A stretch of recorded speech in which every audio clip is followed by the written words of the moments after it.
Ingénieur à FIMECA. Et donc, je vais vous présenter une analyse probabiliste sur une case à équipement d'un lanceur spatial.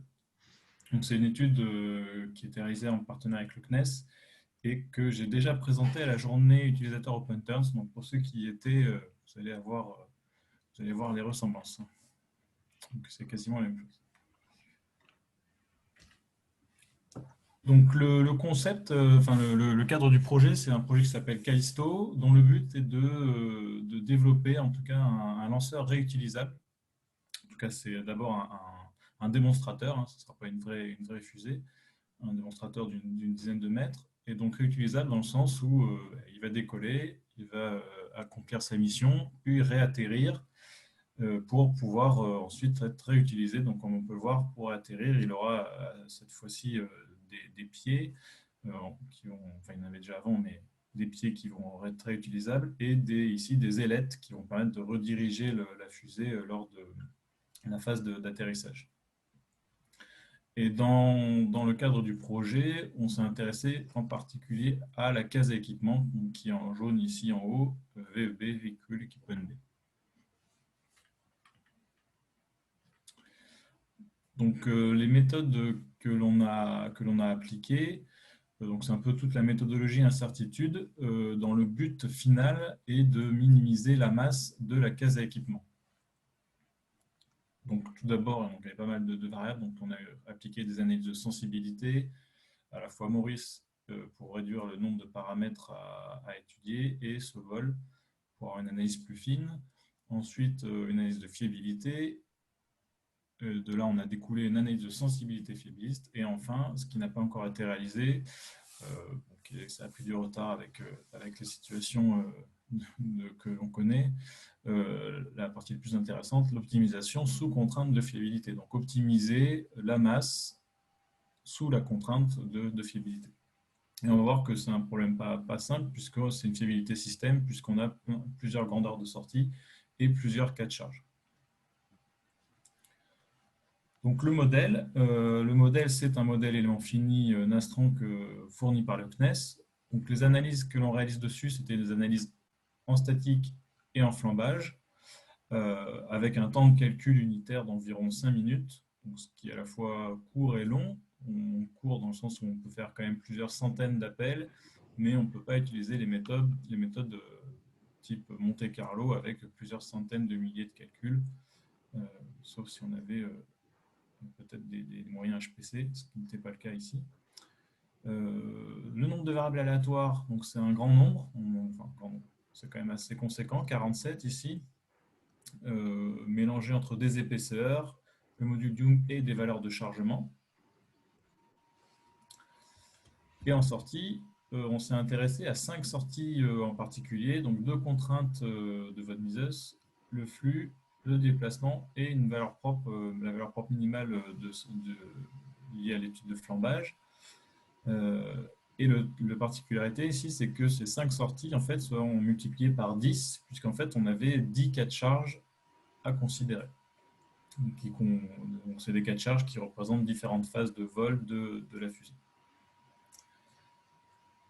Donc, pour faire toutes ces analyses, donc on a fait un couplage de ce modèle élément fini en Python avec les modules classiques. Donc, dans notre cas, à nous, c'est plutôt patterns et ses variantes.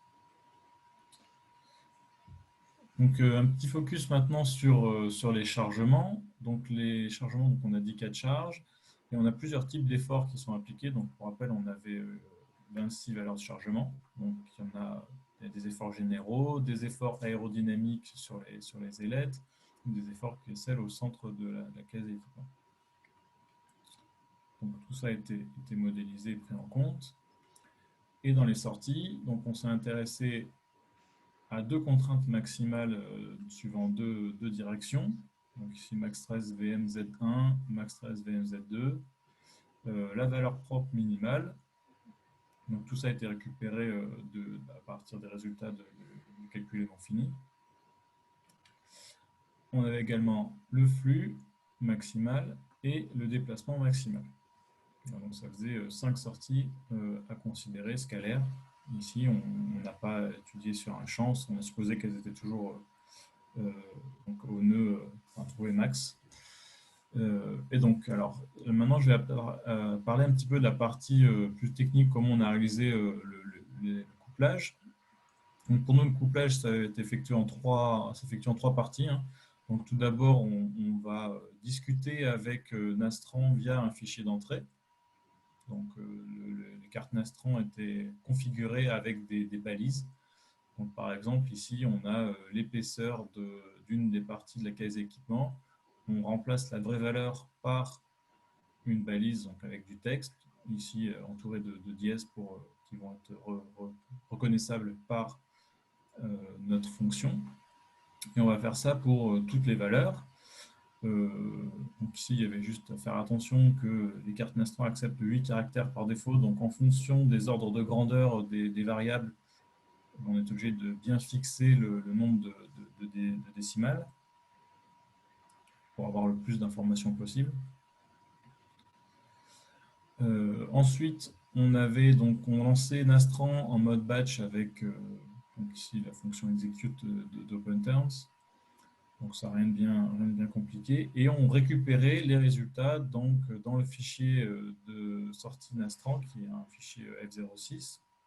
Donc on avait un script Python spécifique parce qu'il fallait traiter en fait évidemment toutes les contraintes enfin, surtout le min de la valeur propre, et on pouvait récupérer ces valeurs.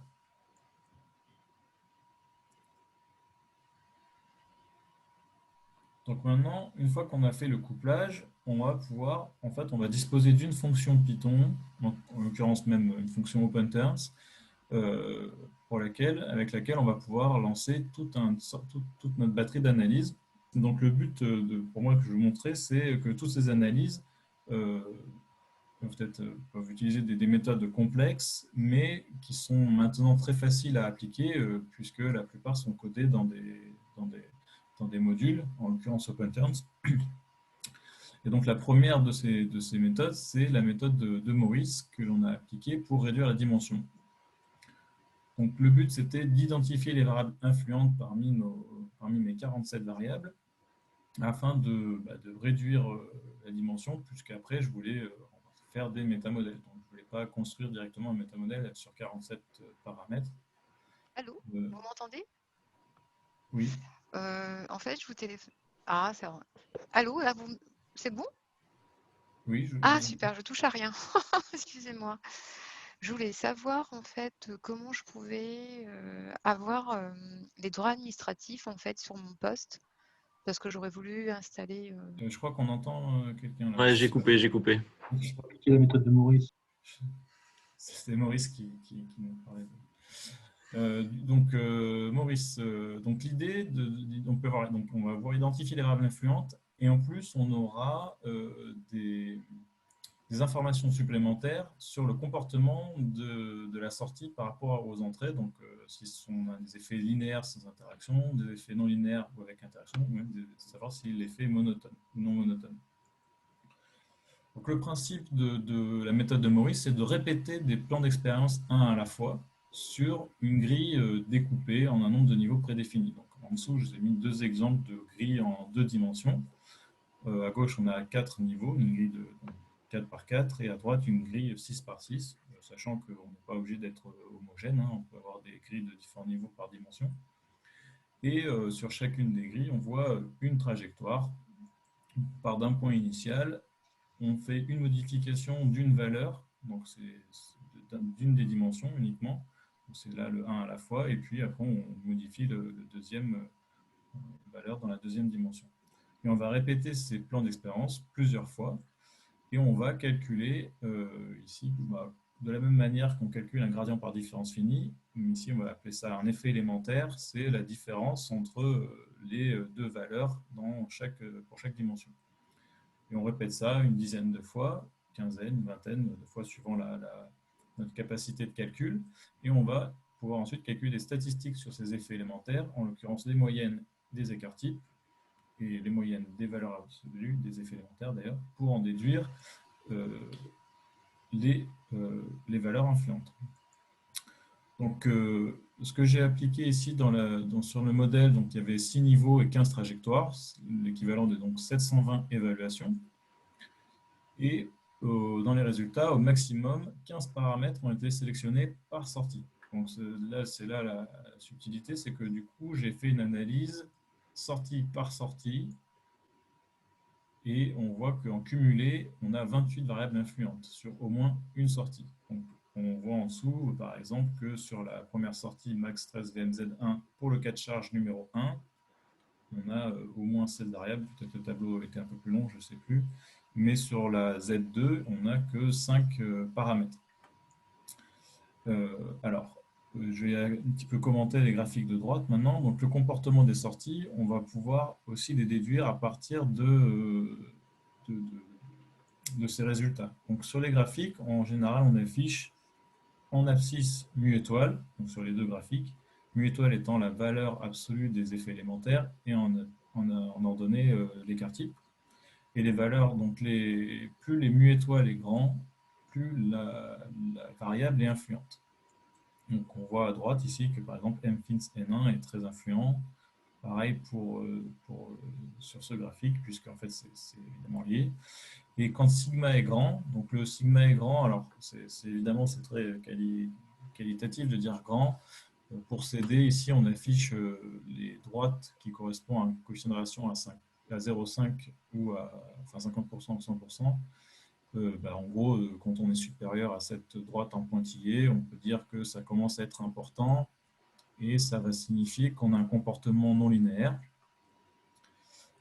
À l'inverse, ici, à droite plutôt, on affiche donc mu étoile en fonction de mu, mu en fonction de mu étoile, et on va avoir des comportements, pour voir si le comportement est décroissant ou croissant, donc suivant si on est sur la partie basse ou haute, et si on est plutôt très proche de cette droite, donc y égale x ou y égale moins x, on a un comportement monotone, donc croissant ou décroissant.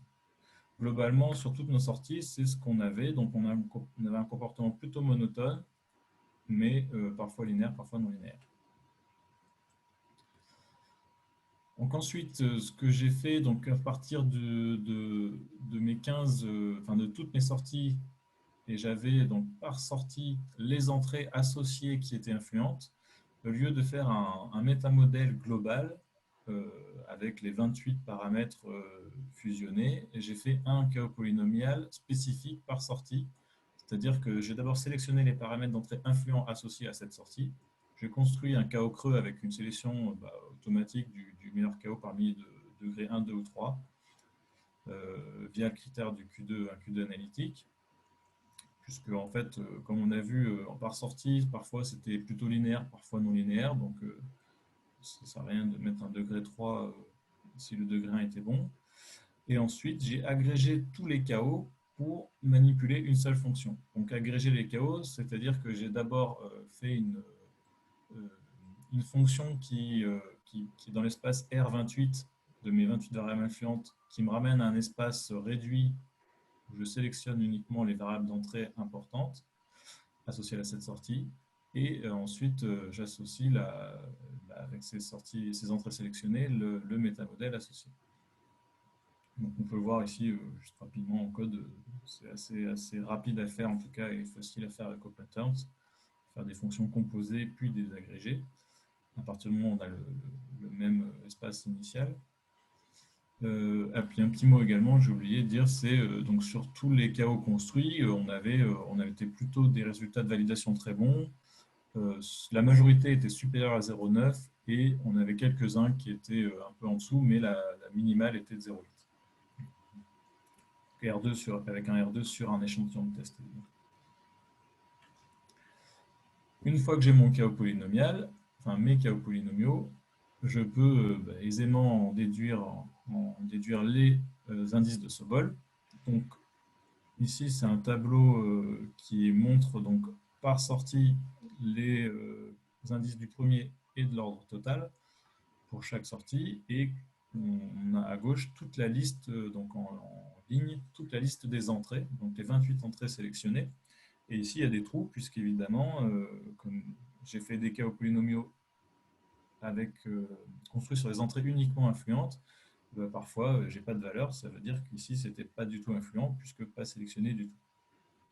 Et on peut afficher également, ici, par exemple, en bar plot, les paramètres. Alors, globalement, au niveau des résultats, quelles que soient les sorties, on avait principalement un paramètre qui était très influent, c'était cet effort-là, le moment sur les ailettes, qui est apparu relativement souvent. Alors, l'idée de cette première analyse, on pourrait jouer manuellement, en tout cas sur certaines variabilités pour les augmenter ou les réduire, suivant si on veut réduire déjà la sortie, la variabilité des sorties et améliorer la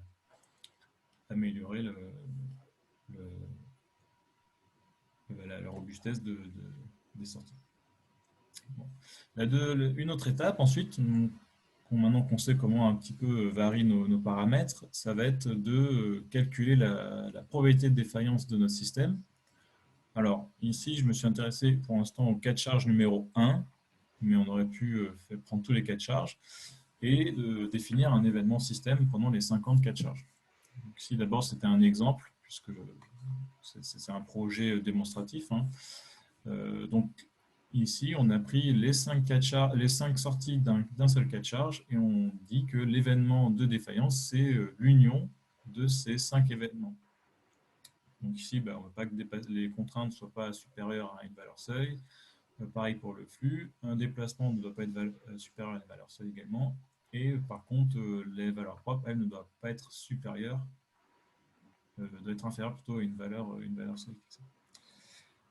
Et on définit un événement système de type union. Donc ça, c'est faisable dans Pointers. Et j'ai utilisé donc mon cas polynomial que j'ai appelé étendu. Donc j'ai pas expliqué ce que je voulais dire par étendu. Donc là, c'était plutôt une astuce pour éviter de faire de l'extrapolation et d'échantillonner dans des zones où on n'a pas défini notre cas polynomial. J'ai augmenté tous les coefficients de variation de mes variables d'entrée. Je les ai doublés pour avoir une zone un domaine de définition de mes métamodèles plus élargi. Ce qui m'a permis ensuite de faire donc, ici une simulation de Monte-Carlo ou encore du form et du tirage d'importance. Alors, form, c'était directement sur le métamodèle. On pourra en discuter si c'était pertinent ou pas. Mais en tout cas, il fallait faire un tirage d'importance après et centrer sur tous les points Plateau. Alors ça, c'est assez faisable également facilement. Dans la présentation précédente, on a parlé, Ambre. On peut facilement faire une random mixture avec des points centrés sur, une loi normale centrée sur 2 points ou 3 points ou 5 points assez facilement dans n'importe quelle dimension. Et ensuite, faire la simulation comme classiquement. J'ai pu également estimer des probabilités unitaires pour déterminer quel événement était le plus prépondérant.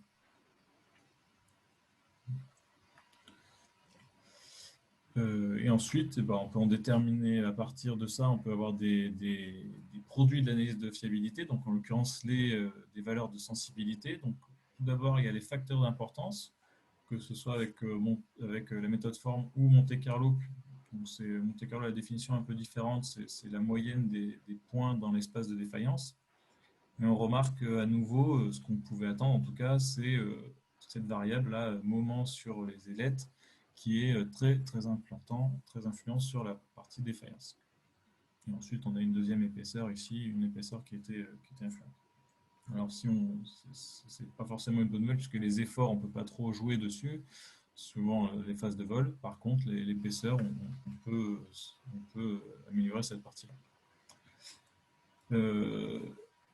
Alors, une deuxième analyse qui a été réalisée, c'est l'utilisation des indices pli, donc Perturbation Law Indices, développés dans la thèse de Paul Lemaître. Donc, l'idée ici, c'est de perturber la loi des paramètres d'entrée et de calculer la probabilité de défaillance suite à cette perturbation. Donc, on va utiliser cette méthode lorsqu'on ne sait pas exactement si la loi qu'on a mis en entrée est bonne. En l'occurrence, la moyenne de nos paramètres, on peut supposer qu'elle n'est pas tout à fait correcte et on aimerait perturber cette moyenne et voir l'évolution de la probabilité si on perturbe ces moyennes. afin d'être cohérent entre les dimensions qui avaient des valeurs, des ordres de grandeur très différents, ici la perturbation porte sur moyenne et on fait plus ou moins un delta fois son écart type.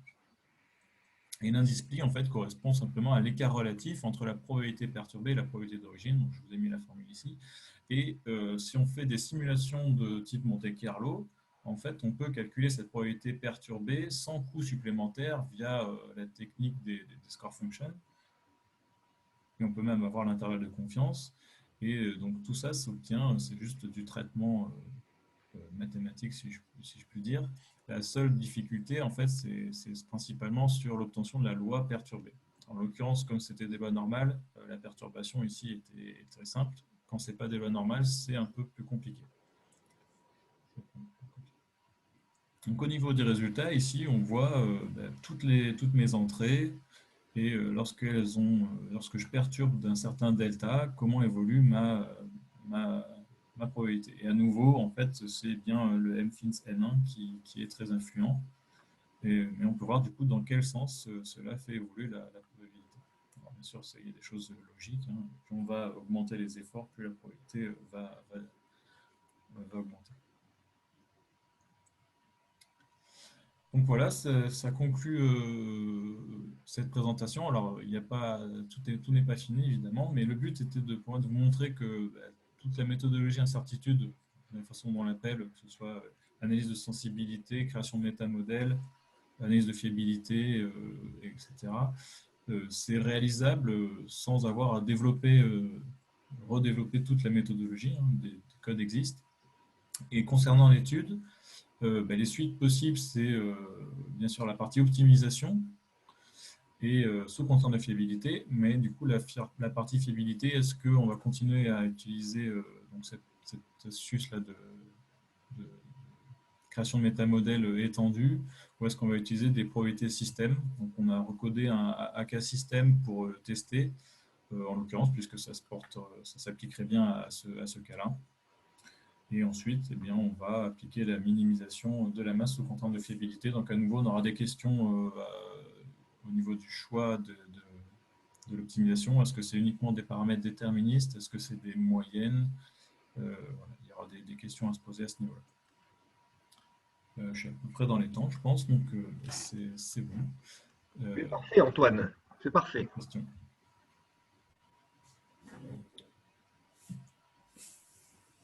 Moi, j'aurais une question, si c'est possible. Je ne sais pas comment on fonctionne. Est-ce que je dois passer par le… Non, il n'y a pas d'ordre. Non, non, pas de problème, on vous écoute. Ouais, merci beaucoup pour cette présentation. Alors moi, j'aurais en fait deux questions qui sont liées. Bon, la première, c'est que j'ai pas forcément saisi la plage de variation des paramètres. Et ça implique que l'objectif étant de faire une optimisation de forme, si j'ai bien compris, vous allez devoir jouer sur des variations assez importantes de la géométrie de vos pièces. Et du coup, est-ce que l'analyse que vous venez de faire tient compte de cette possibilité-là, ou est-ce que vous restez sur des variations assez faibles?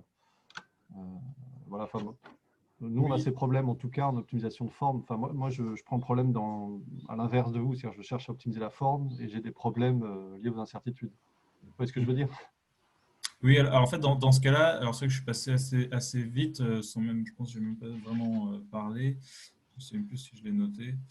Non, je n'ai même pas noté. Du coup, en fait, les variables aléatoires, là, on suppose que c'est plutôt une variabilité de fabrication dans une conception déjà définie. En fait, donc, Holocness avait déjà fait des optimisations en déterministe sur des épaisseurs, sur les épaisseurs. Donc, ils nous ont fourni un jeu d'épaisseur nominale auquel on a appliqué une incertitude d'environ 5%. Mais effectivement, on ne considère pas qu'on va changer des épaisseurs, on ne va pas passer forcément du simple au double. C'est dans une configuration déterminée en tout cas.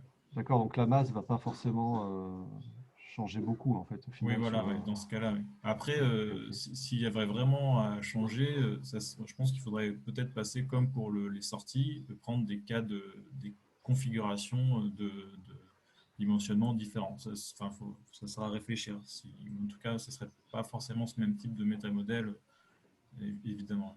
Ok, merci beaucoup. Alors, il y a eu d'autres questions sur le chat en même temps.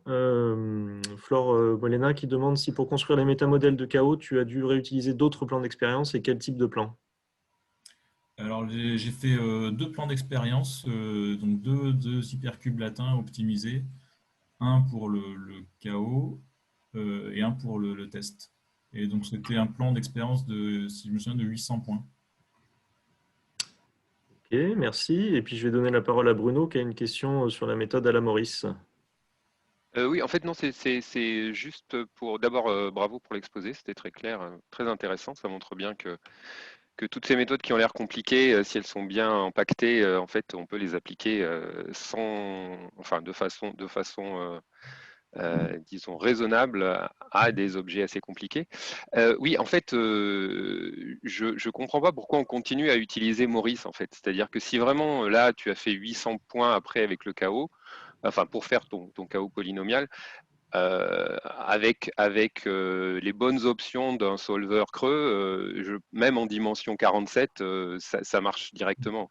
Et, euh, et du coup, voilà, c'était juste pour savoir pourquoi.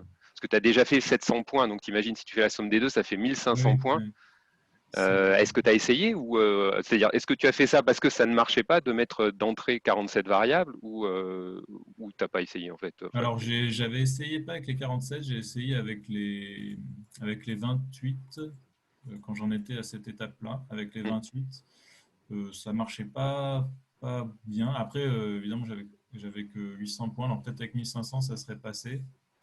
Et effectivement, c'est une remarque que m'avait dit aussi Michael Baudin, que enfin, j'aurais même pu utiliser le chaos polynomial pour faire la partie réduction de dimension en utilisant les indices groupés. Parce que après, enfin, dans les cas où là où tu as un résultat où quand même il y a une variable très importante euh, par rapport à toutes les autres, bah déjà ça peut valoir le coup de permettre dans la construction d'un chaos creux des polynômes qui sont de degrés plus élevés, parce que si cette variable elle est importante, il y a des chances que elle, enfin, ce qui fait que le métamodèle va être précis, c'est qu'il y ait un polynôme de degré élevé dans cette variable. Et donc ça, c'est faisable tout en ayant après, à la fin, des polynômes de degré 1 dans toutes les autres variables pas très importantes. Enfin, ça va marcher tout seul, normalement. Ouais. Bah, c'est vrai que j'ai pas, sur cette partie-là, ma première, enfin, vu que j'avais déjà fait Maurice, effectivement, Oui, si j'avais pas fait, j'aurais pu passer. Mais la partie là, je me suis dit, bah, comme je connais par entrée celle qui serait influente, je vais plutôt partir là-dessus. Sinon, j'aurais pu effectivement travailler sur la façon de choisir les coefficients avec une fonction d'énumération peut-être un peu plus intelligente que un enumerate, un truc linéaire. hmm. Mais ouais, je sais que j'ai toujours les points, donc je pourrais essayer de travailler là-dessus et voir si j'arrive en affinant un petit peu plus, en mettant plus d'intelligence que juste le truc brut. Ça méritera d'être regardé, oui, effectivement. Et juste pour l'aspect fiabilité, donc effectivement, calculer une probabilité de défaillance avec le chaos, bah dans l'absolu, c'est faisable si la probabilité n'est pas trop faible et le chaos assez précis. En fait, tout est une question de relatif. Donc, si on cherche 10-6, le chaos, ça va être difficile, sauf à ce qu'il soit très précis. Et inversement, pour 10-3, ça peut marcher, mais là, c'est toujours pareil. Si l'erreur Q2, là, dont on voit la représentation est quand même relativement. Enfin voilà, donc tu as regardé un peu le lien Oui, entre oui. les deux. Ouais, et puis là, effectivement, là, on était sur du 10-3, Mm. donc Donc c'est c'était faisable. correct. Mhm. Et après, donc c'est ce que je mettais à la fin. Là, c'est pas sûr qu'on utilise cette même technique si on passe à un vrai cas d'application. Là c'était vraiment pour montrer les possibilités. Alors, lors pour ce projet-là, en fait, ils avaient plutôt l'habitude d'appliquer des méthodes déterministes, Mhm. enfin en tout cas le service avec lequel on a travaillé. Chez Cockness, ils font aussi des probas.